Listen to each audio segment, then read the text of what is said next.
Shalom. First and foremost, I want to give all praises and glory unto Yahweh Bashem Yahushai, Bashem Rakakudas. Double honor to the elders of GMS Ruel.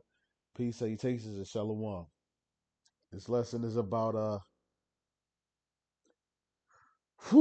depression. And we all going through it, bro. We all going through it. You're not the only one. I'm going through it. Your camp heads are going through it. The men on the other side of the line, they going through it. We all going through it. Depression can come in many ways. Financial depression, spousal, you with your woman, depression, legal depression, health wise. We all going through it, bro. We all going through it. You ain't going through this shit alone. But one thing we got to do is we got to overcome that. And what comforts us is knowing the prophecies, knowing that this is temporary that we're going to go through. Some of it is also pulling yourself up out of your bootstraps and getting yourself up depending on what level of depression you in. I mean, if you are causing your own depression, hey, cut that shit out. Lock in. And if it's circumstances that you can't control, hey, it's in the Most High's hands. But be honest with yourself. Don't just say, oh, there's nothing I can do. If you got financial problems, hey, do your best to get out of there. Same with legal problems, marital problems, baby mama problems, whatever. But there's some problems we just gonna, just have. You ain't gonna be able to solve all of them. It's impossible. It is impossible to solve every single one of your problems. You solve one, another one's gonna come. Feel what I'm saying? But it's coping with this depression. Me and you can't go to no therapist and tell them that the issues that we're going through. You know, I can't go to man, I'm depressed, man. My Edomite boss, or I'm depressed. I got faggots that I got to live with. Because I can't afford to move out on my own. You can't, man. They'll look at you like you crazy. But the real therapy, our mental health pills is this word. This is our woman that comforts us. This is Ecclesiastes 7:7. It says, "Surely oppression maketh the wise man mad, and a gift destroyeth the heart." If you are a wise man, what makes a man wise is being in these scriptures. Oppression is going to make you mad because you understand what you're entitled to, and you understand uh, how things are supposed to be, and you delight in the law, and you're going to get pissed off and vexed when you see the law, being taken lightly. You're going to be oppressed and depressed, when you see all the abominations that's being done, the chemtrails that is poisoning you, the stuff that they're putting in the food. You not being able to see your own child because of these laws that's made by Esau and enforced by Esau, as opposed to somebody else like, well, yeah, I'll see her visitations, and nah, you understand that that's your seed, that's your child. Can't no woman deny you to see your child. But under Esau's kingdom, yeah, the woman can. She can deny you. She can come up with any elaborate lie to prevent the child from to prevent the child's father from seeing the child. So we all going through depression. That's your job, and the best way to deal with depression is getting locked into these scriptures, man. Watching, watching as well as praying. That helps. It gets your mind off of the depression that you're going through. 'Cause sometimes you need to get your mind off of it, and sometimes you have to keep your mind focused and locked in on the exact thing that's making you depressed in order to overcome it. Like for instance, if you having financial problems, you're not about to solve it by not thinking about the financial problems and the bills that you got coming up. You got to think about that. You got to budget. You got to figure out how to, get on your feet. So that's something that you got to think about. You know, there are certain things that we have control over, certain things you don't have control over. Focus more on things that you can control and not so much the things that you cannot control.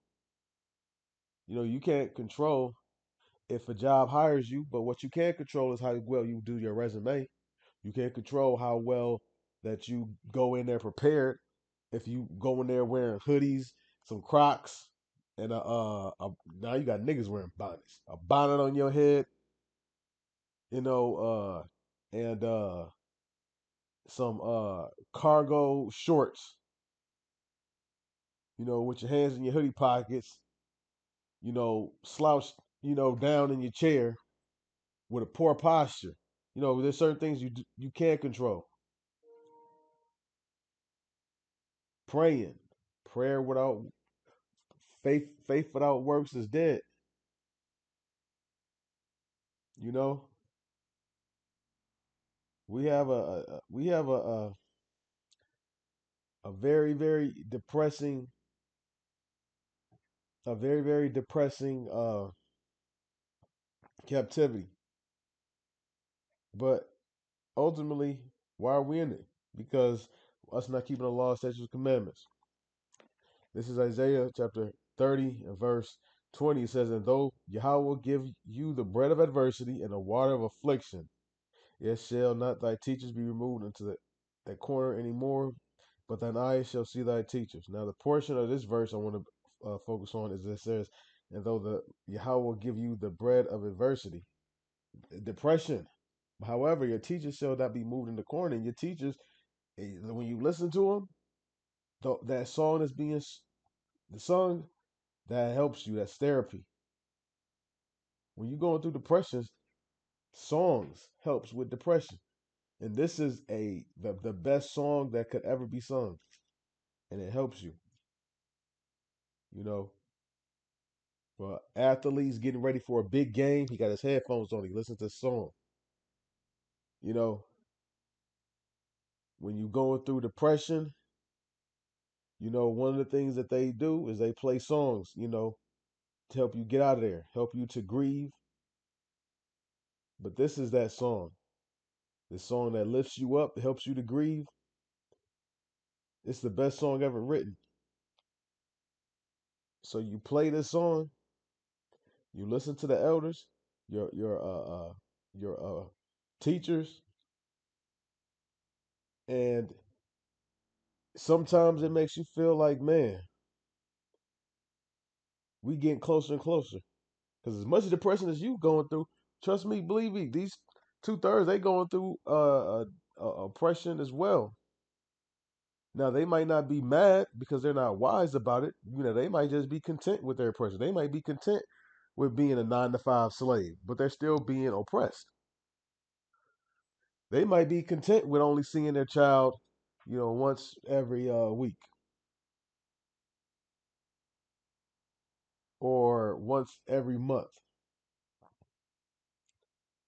They're still being oppressed. The only difference is you understand and you mad and pissed off about it.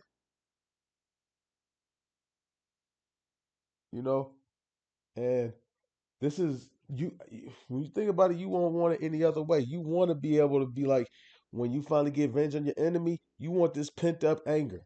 Do you want to get revenge on your enemy when you happy? Oh yeah, man, I just love my life, and oh, okay, there's Esau. Let me go beat him up. No, you gonna be pissed off.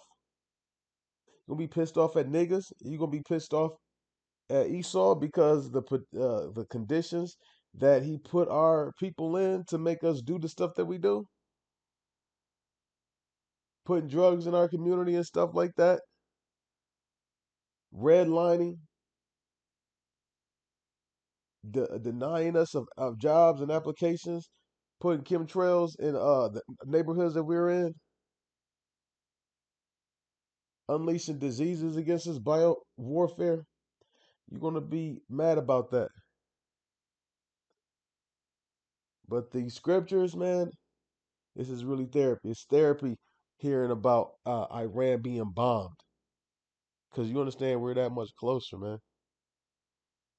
Well, on that note, I hope this lesson has been edifying. I want to give all praise and glory to Yahweh by Shem Yahushai, by Shem Rakakwadash.